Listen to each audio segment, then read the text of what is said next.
નમસ્તે મિત્રો. અગાઉના લેક્ચરમાં આપણે નિગમનલક્ષી અને વ્યાપ્તિલક્ષી દલીલ વિશે જોયેલ. આજે આપણે તત્વજ્ઞાનમાં પહેલા ચેપ્ટરમાં વિધાનોની સત્યતા અને દલીલોનું પ્રામાણ્ય ઉદાહરણ સહિત સમજાવો તે મુદ્દા વિશે જોઈશું. તો મિત્રો, અગાઉ આપણે જોઈ ગયા કે દલીલો વિધાનોની બનેલી હોય છે. દલીલમાં રજૂ થયેલું વિધાન કાં તો આધાર વિધાન હોય છે અથવા ફલિત વિધાન હોય છે. તો વિધાન એટલે શું? વિધાન એટલે તે કે જે સત્ય અથવા અસત્ય હોય. વિધાનનું મુખ્ય લક્ષણ જ એ છે કે કોઈ પણ વિધાન કાં તો સત્ય હોય અથવા અસત્ય હોય.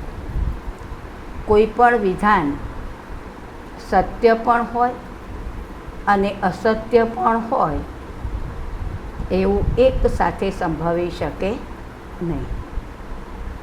તે જ રીતે કોઈ પણ વિધાન સત્ય પણ ન હોય અને અસત્ય પણ ન હોય એવું પણ એક સાથે બની શકે નહીં. કોઈ એક વિધાન કાં તો સત્ય હોય અથવા અસત્ય હોય જ. જે વિધાન સત્ય હોય તેના માટે એનું સત્યતા મૂલ્ય દર્શાવવા માટે ટી પ્રતીક વાપરવામાં આવે છે. ટ્રુ એટલે સત્ય, એનો પહેલો કેપિટલ લેટર્સ ટી મૂકવામાં આવે છે. જે વિધાન અસત્ય હોય એના સત્યતા મૂલ્ય માટે ફોલ્સ એનો એફ પ્રતીક મૂકવામાં આવે છે. મિત્રો, સત્ય વિધાનનું સત્યતા મૂલ્ય ટી અને અસત્ય વિધાન માટેનું સત્યતા મૂલ્ય એફ એ પ્રતીક કેપિટલ લેટર્સ પહેલી એબીસીડીમાં જ દર્શાવે. આમ વિધાનોનું મૂલ્યાંકન સત્યાસત્યની પરિભાષામાં થાય છે. એટલે મિત્રો, આપણે જોયું કે દલીલો વિધાનોની બનેલી હોય છે. દલીલમાં આવેલા વિધાનોને આપણે આધાર વિધાન અને ફલિત વિધાન તરીકે ઓળખીએ છીએ. વિધાન એટલે જે સત્ય અથવા અસત્ય હોય છે. પ્રત્યેક વિધાન કાં તો સત્ય હોય અથવા અસત્ય હોય, પણ એવું ન બને કે સત્ય પણ હોય અને અસત્ય પણ હોય, કાં તો સત્ય પણ ન હોય અને અસત્ય પણ ન હોય, એવું ન બને. કાં તો એ સત્ય હોય અથવા અસત્ય હોય. એટલે એક વિધાન સત્ય કે અસત્ય હોવાની બે જ શક્યતા થાય, કાં તો એ સત્ય હોય અથવા અસત્ય હોય. આમ વિધાનોનું મૂલ્યાંકન સત્યાસત્ય એટલે સત્ય કે અસત્યની પરિભાષામાં થાય છે. એટલે કે કોઈ પણ વિધાન કાં તો સત્ય હોય અથવા અસત્ય હોય. દલીલોનું પ્રામાણ્ય. અગાઉ આપણે જોઈ ગયા કે તર્કશાસ્ત્ર દલીલોનું પ્રામાણ્ય નક્કી કરવામાં રસ ધરાવે છે. તો જે રીતે મિત્રો કોઈ પણ વિધાન સત્ય અથવા અસત્ય હોય, એ રીતે કોઈ પણ દલીલ કાં તો પ્રમાણભૂત હોય અથવા અપ્રમાણભૂત હોય. કોઈ પણ દલીલ પ્રમાણભૂત પણ હોય અને અપ્રમાણભૂત પણ હોય એવું એક સાથે સંભવી શકે નહીં. તે જ રીતે કોઈ પણ દલીલ પ્રમાણભૂત પણ ન હોય અને અપ્રમાણભૂત પણ ન હોય એવું એક સાથે સંભવી શકે નહીં. કોઈ પણ દલીલ કાં તો પ્રમાણભૂત હોય અથવા અપ્રમાણભૂત હોય. દલીલ સત્ય કે અસત્ય કહી શકાય નહીં. દલીલ કાં તો પ્રમાણભૂત હોય અથવા અપ્રમાણભૂત હોય. આમ દલીલોનું મૂલ્યાંકન પ્રામાણ્યની પરિભાષામાં થાય છે. મિત્રો, અંડરલાઈન કરી છે, એને ખાસ ધ્યાનમાં લેજો. હવે પ્રમાણભૂત દલીલ કોને કહેવાય? તો જે દલીલ અંગે તેના આધાર વિધાનો સત્ય છે અને એનું ફલિત વિધાન અસત્ય છે એમ કહેવામાં વ્યાઘાત આવતો હોય તે દલીલ પ્રમાણભૂત હોય છે. વ્યાઘાત એટલે મિત્રો વિરોધ. બીજી રીતે કહીએ તો જે દલીલના આધાર વિધાનો સત્ય હોય અને એનું ફલિત વિધાન પણ સત્ય હોય એ દલીલ હંમેશા પ્રમાણભૂત હોય છે.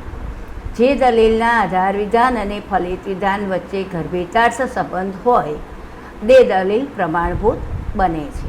અગાઉ આપણે નિગમનલક્ષી દલીલમાં જોઈ ગયા છીએ કે નિગમનલક્ષી દલીલમાં આધાર વિધાન અને ફલિત વિધાન વચ્ચે ગર્ભિતાર્થ સંબંધ હોય છે. એટલે આધાર વિધાન સત્ય હોય તો ફલિત વિધાન પણ સત્ય જ હોય છે, અને આધાર વિધાન સત્ય હોય, ફલિત વિધાન સત્ય હોય એવી દલીલ પ્રમાણભૂત હોય છે.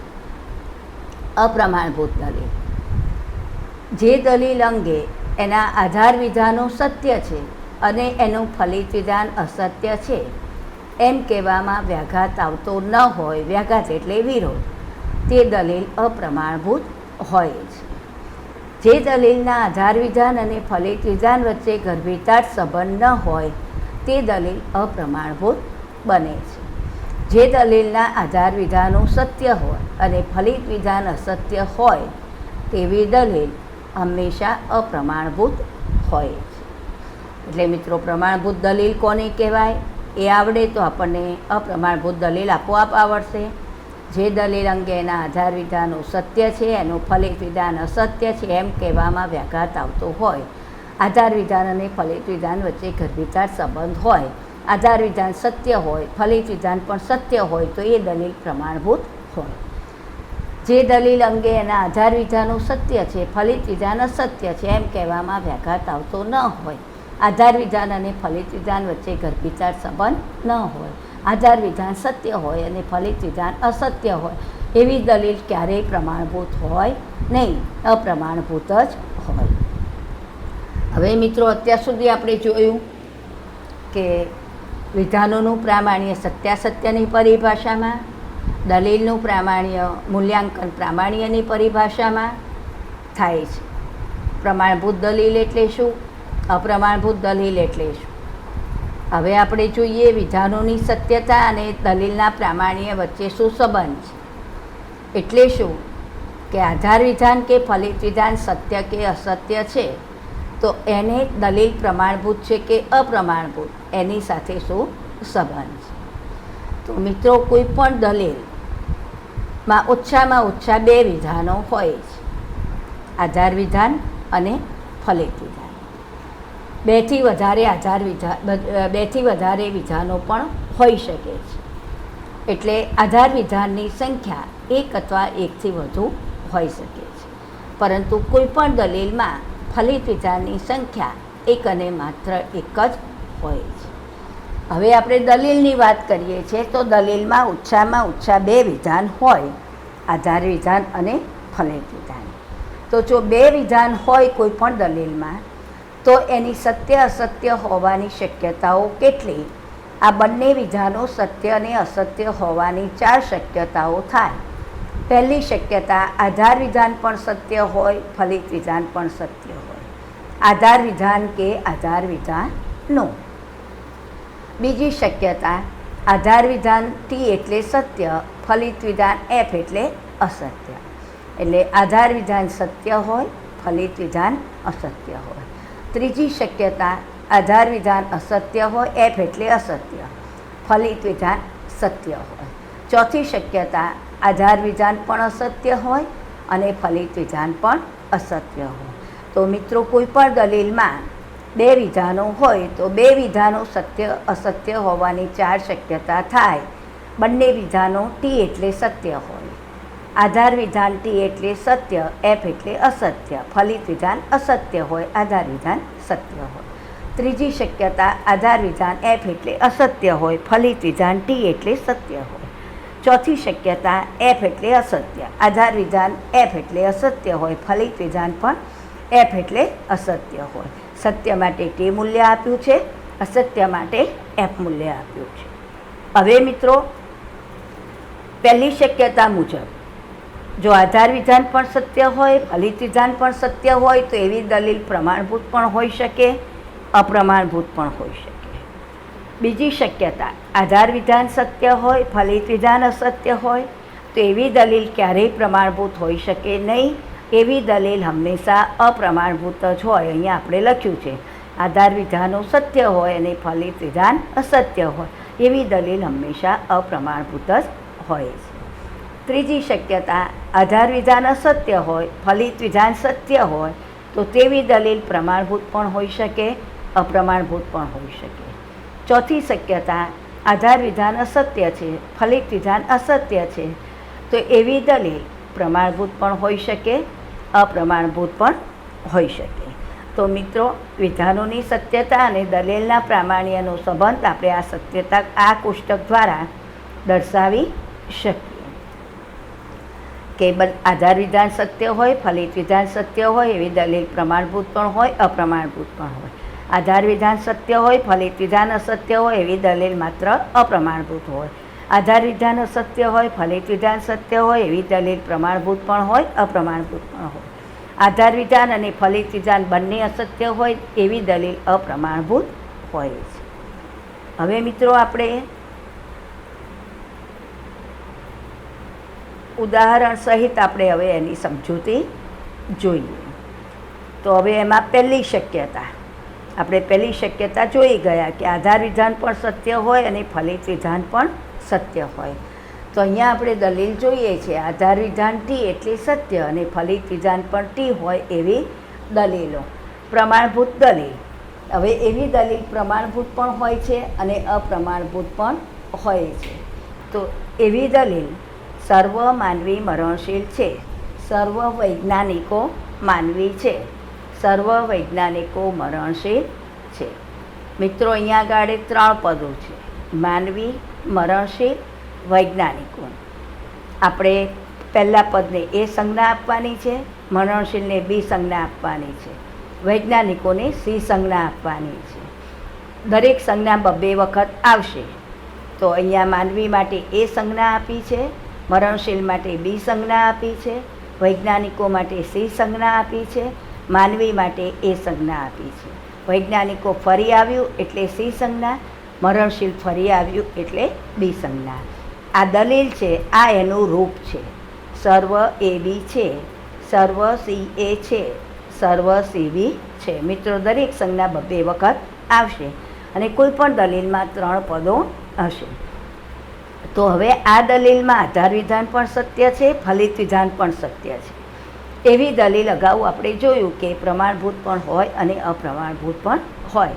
તો અહીંયા આગળ આ દલીલ પ્રમાણભૂત બને છે કારણ કે આ દલીલનું રૂપ પ્રમાણભૂત છે. એટલે જે દલીલનું રૂપ પ્રમાણભૂત હોય એ દલીલ પ્રમાણભૂત બને. તો આ દલીલનું રૂપ પ્રમાણભૂત હોવાથી દલીલ પ્રમાણભૂત બને છે. મિત્રો, હવે દલીલનું રૂપ પ્રમાણભૂત છે કે અપ્રમાણભૂત આપણે કઈ રીતે ચકાસી શકીએ?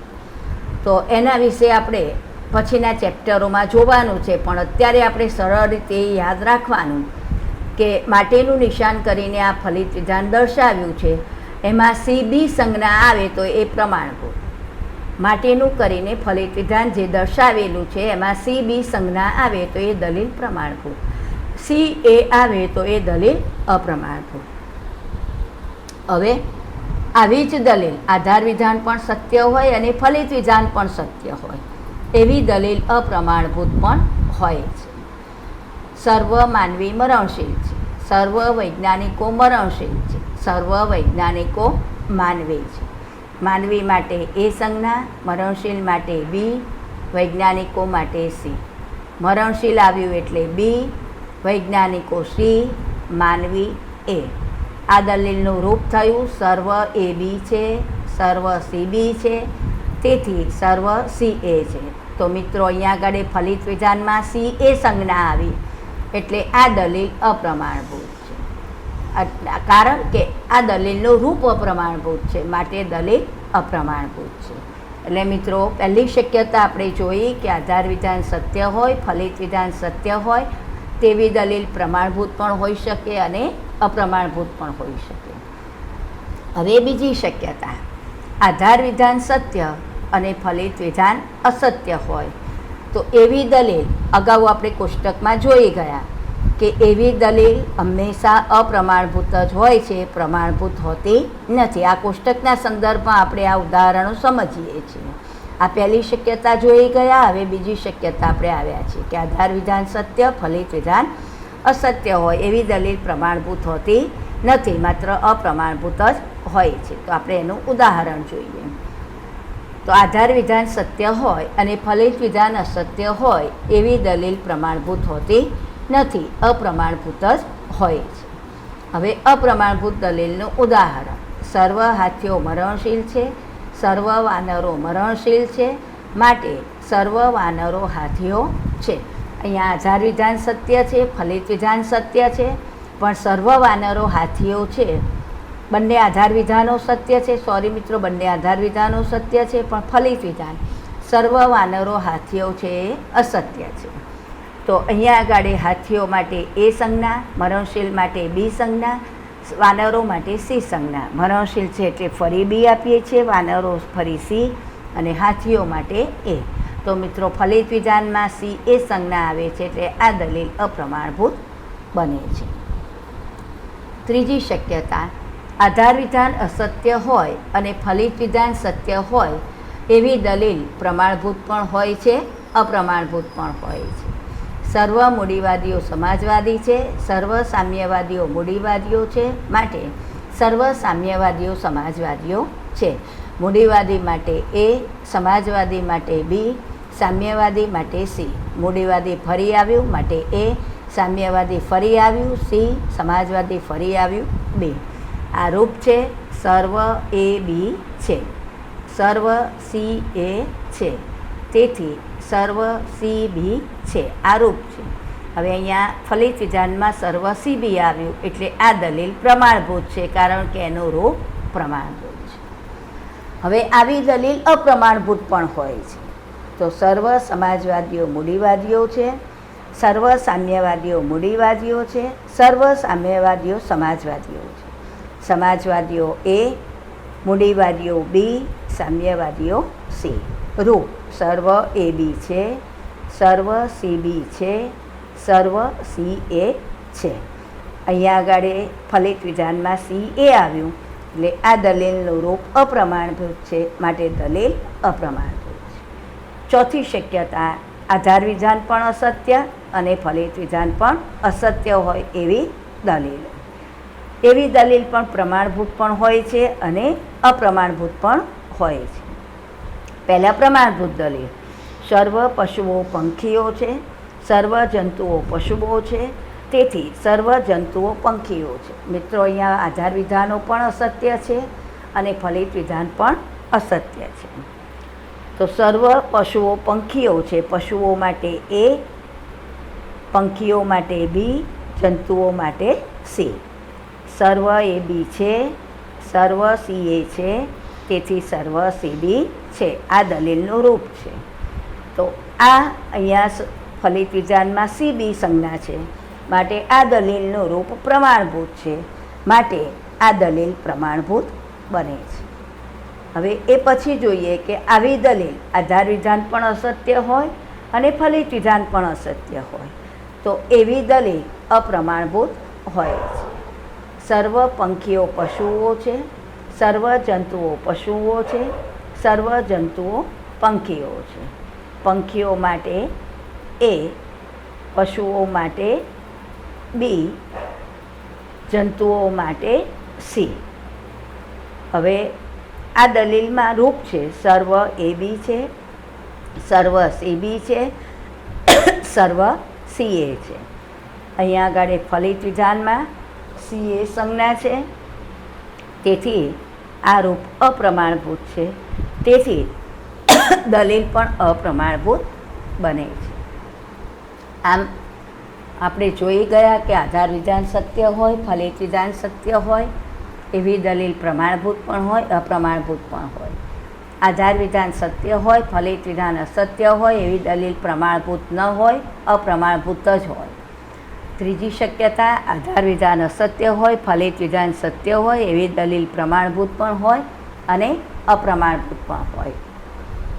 એ જ રીતે ચોથી શક્યતા: આધાર વિધાન અસત્ય હોય, ફલિત વિધાન અસત્ય હોય તેવી દલીલ પ્રમાણભૂત પણ હોય અને અપ્રમાણભૂત પણ હોય. હવે આટલી ચર્ચાને અંતે આપણે કહી શકીએ કે દલીલનું પ્રામાણ્ય આધાર વિધાનની સત્યતા ઉપર નહીં, પરંતુ દલીલના રૂપને આધારે જ નક્કી થાય છે. જો દલીલનું રૂપ પ્રમાણભૂત હોય તો એ રૂપમાં રજૂ થયેલી કોઈ પણ દલીલ હંમેશા પ્રમાણભૂત જ હોય છે. એ જ રીતે દલીલનું રૂપ અપ્રમાણભૂત હોય તો એ રૂપમાં રજૂ થયેલી કોઈ પણ દલીલ હંમેશા અપ્રમાણભૂત જ હોય છે. એટલે ટૂંકમાં એમ કહી શકાય કે દલીલનું પ્રામાણ્ય દલીલના રૂપને આધારે જ નક્કી થાય છે. રૂપ પ્રમાણભૂત તો દલીલ પ્રમાણભૂત બને, રૂપ અપ્રમાણભૂત હોય તો કોઈ પણ દલીલ હંમેશા અપ્રમાણભૂત જ બને.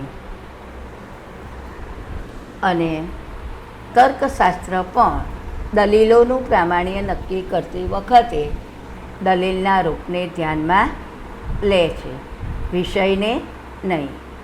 તેથી તર્કશાસ્ત્રને રૂપલક્ષી શાસ્ત્ર કહે છે. હવે મનોયત્ન 1.5 છે.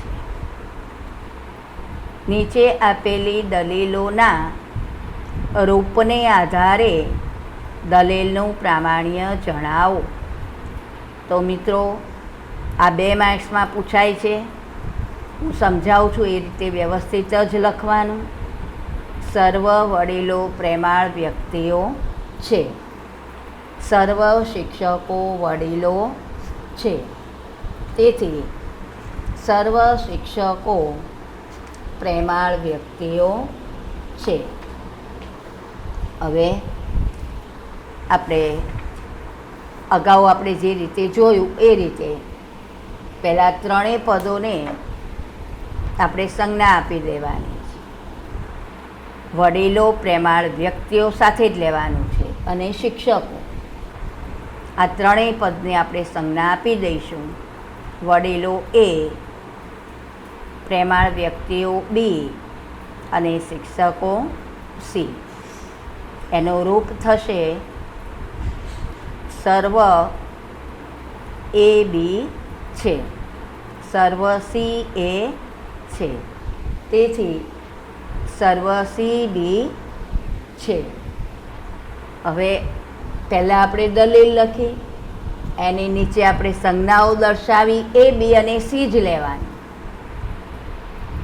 પછી આ રૂપ દર્શાવવું જરૂરી છે. આ રીતે સર્વ A B છે, સર્વ C A છે, માટે સર્વ C B છે. દલીલના પ્રામાણ્યનો નિર્ણય, ફલિત વિધાનમાં C B આવ્યું એટલે દલીલ પ્રમાણભૂત. પણ આપણે એવું નથી લખવાનું કે ફલિત વિધાનમાં C B સંજ્ઞા છે માટે દલીલ પ્રમાણભૂત, એવું નથી લખવાનું. આપણે આ રીતે સમજૂતી આપવાની છે કે ઉપરયુક્ત દલીલનું રૂપ પ્રમાણભૂત હોવાથી દલીલ પ્રમાણભૂત બને છે. આટલું લખો તો તમને 2 માર્ક્સ પૂરા મળે. 2 માર્ક્સમાં પૂછાતું જ હોય છે. બીજી દલીલ છે મનોયત્ન 1.5ની. સર્વ ફળ તાજા છે, સર્વ ફૂલ તાજા છે, માટે સર્વ ફૂલ ફળ છે. ફળ, તાજા અને ફૂલ આ 3 સંજ્ઞાઓ છે. ફળને આપણે A સંજ્ઞા આપી, તાજાને B સંજ્ઞા આપી, ફૂલને આપણે C સંજ્ઞા આપી. હવે રૂપ આ પ્રમાણે આપણે દર્શાવ્યું. તમારે નીચે દર્શાવવાનું. સર્વ A B છે, સર્વ C B છે, તેથી સર્વ C A છે. દલીલના પ્રામાણ્યનો નિર્ણય. અહીંયા ફલિત વિધાનમાં C A સંજ્ઞા આવી એટલે રૂપ અપ્રમાણભૂત, માટે દલીલ અપ્રમાણભૂત. તો દલીલના પ્રામાણ્યનો નિર્ણય. ઉપરયુક્ત દલીલનું રૂપ અપ્રમાણભૂત હોવાથી દલીલ અપ્રમાણભૂત બને છે. મિત્રો, ઘણી વખતે વિદ્યાર્થીઓ ભૂલ કરે છે કે પ્રમાણભૂત દલીલ હોય તો અહીંયા અપ્રમાણભૂત લખે, પણ રૂપ પ્રમાણભૂત તો દલીલ પણ પ્રમાણભૂત, અને રૂપ અપ્રમાણભૂત તો દલીલ પણ અપ્રમાણભૂત બને છે.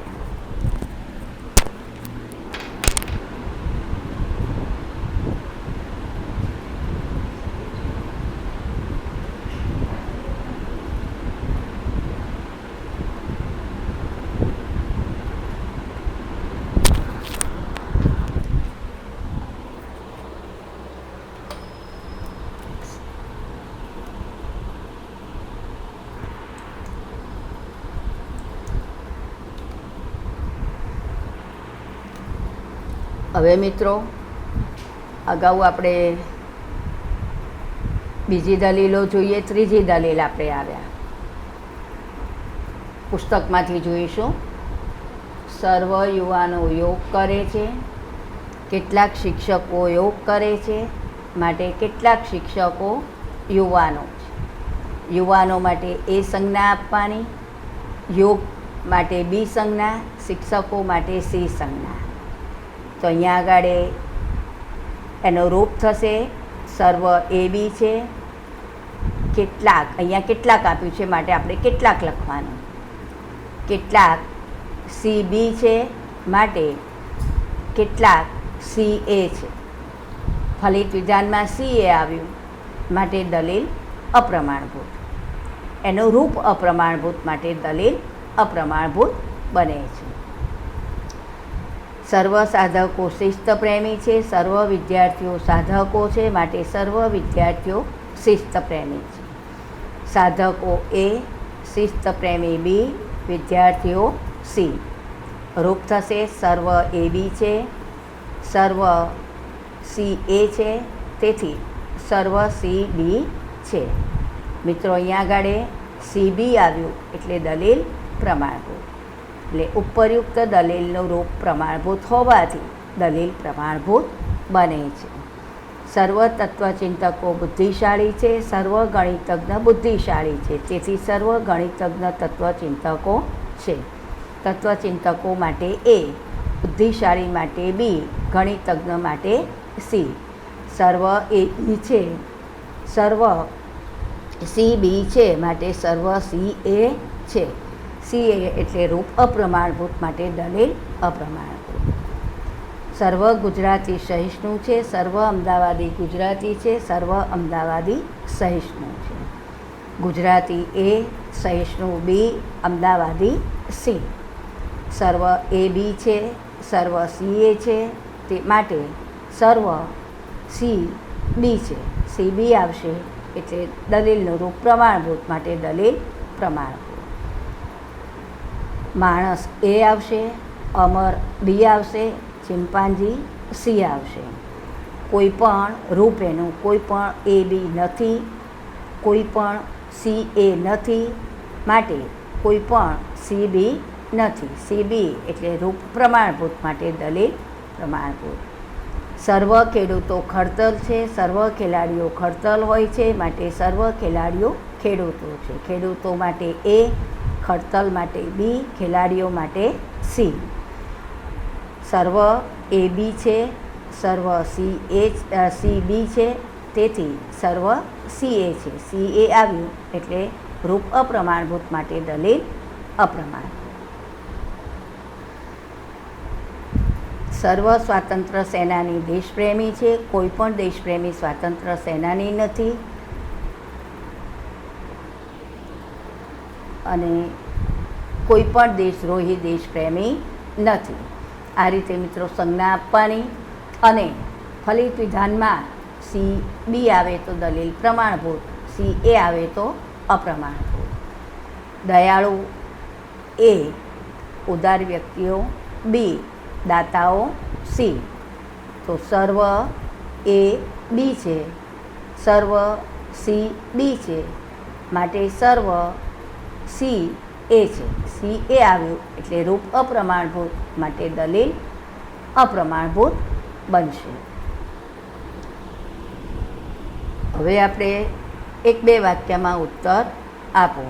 આ દલીલો જે ચોપડીમાંથી સમજાય, મેં તમને નોટ્સમાં જે રીતે મેં લખાવેલી છે એ રીતે સમજાવી છે, એ રીતે તમારે લખવાની, તો પૂરેપૂરા માર્ક્સ મેળવી શકશો.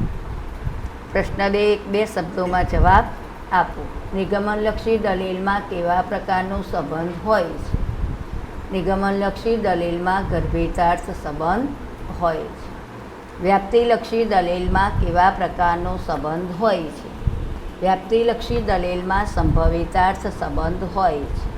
એ જ પ્રશ્ન હવે ઉલટાવીને પૂછ્યો છે. કેવા પ્રકારની દલીલમાં ગર્ભિતાર્થ સંબંધ હોય છે? નિગમનલક્ષી દલીલમાં.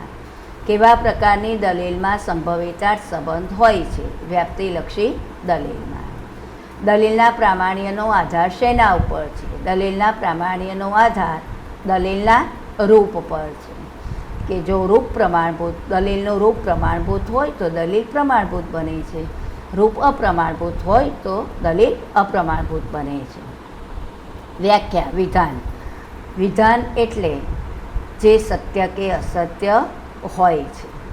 પ્રમાણભૂત દલીલ, જે દલીલના આધાર વિધાનો સત્ય હોય, ફલિત વિધાન સત્ય હોય તે દલીલ પ્રમાણભૂત હોય છે. બીજી રીતે કહીએ તો જે દલીલ અંગે તેના આધાર વિધાનો સત્ય છે, ફલિત વિધાન અસત્ય છે એમ કહેવામાં વ્યાઘાત આવતો હોય તે દલીલ પ્રમાણભૂત હોય છે. અપ્રમાણભૂત દલીલ, જે દલીલ અંગે એના આધાર વિધાનો સત્ય છે અને ફલિત વિધાન અસત્ય છે એમ કહેવામાં વ્યાઘાત આવતો ન હોય તે દલીલ અપ્રમાણભૂત હોય છે. બીજી રીતે કહીએ તો જે દલીલના આધાર વિધાનો સત્ય હોય અને ફલિત વિધાન અસત્ય હોય એવી દલીલ હંમેશા અપ્રમાણભૂત જ હોય છે. રૂપલક્ષી સંબંધ. તો રૂપલક્ષી સંબંધ એ ગર્ભિતાર્થ સંબંધ છે, જેમાં આધાર વિધાનો સત્ય હોય તો ફલિત વિધાન સત્ય હોય છે. સંભવિતાર્થ સંબંધ.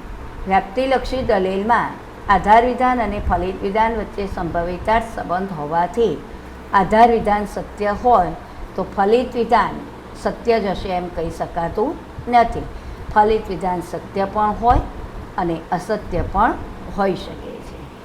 તો મિત્રો, હવે તમને આજની ચર્ચા ઉપરથી ખ્યાલ આવી ગયો હશે કે કેવા પ્રકારની દલીલ પ્રમાણભૂત બને. દલીલના પ્રામાણ્યનો આધાર દલીલના રૂપ ઉપર છે. દલીલનું રૂપ જો પ્રમાણભૂત હોય તો દલીલ પ્રમાણભૂત બને, દલીલનું રૂપ અપ્રમાણભૂત હોય તો દલીલ અપ્રમાણભૂત બને છે.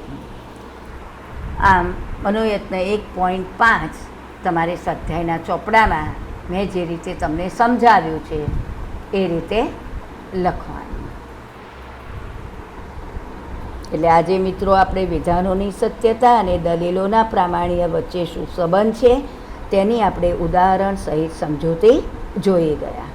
હવે આ ચેપ્ટરમાં આપણે 2 મુદ્દા બાકી રહે છે: તર્કશાસ્ત્રની ઉપયોગિતા અને તર્કશાસ્ત્ર રૂપલક્ષી શાસ્ત્ર તરીકે, જે આપણે નેક્સ્ટ લેક્ચરમાં જોઈશું.